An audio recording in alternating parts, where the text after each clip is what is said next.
اعوذ باللہ من الشیطان الرجیم، میں اللہ تعالی کی پناہ میں آتا ہوں شیطان مردود سے۔ بسم اللہ الرحمن الرحیم، اللہ کے نام سے شروع جو نہایت مہربان رحم والا۔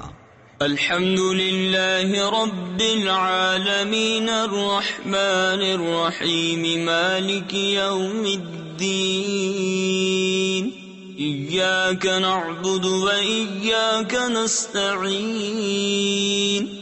سب خوبیاں اللہ کو جو مالک سارے جہان والوں کا، بہت مہربان رحمت والا، روز جزا کا مالک، ہم تجھی کو پوجیں اور تجھی سے مدد چاہیں۔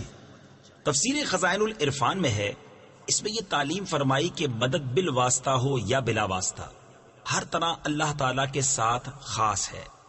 حقیقی مددگار وہی ہے، باقی تمام ذرائع مدد الہی کے مظہر ہیں۔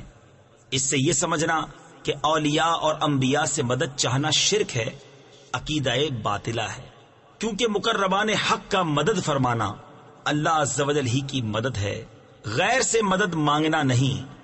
اهدنا الصراط المستقيم صراط الذين أنعمت عليهم غير المغضوب عليهم ولا الضالين۔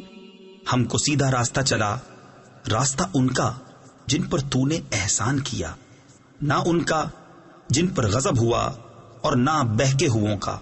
صدق اللہ العظیم۔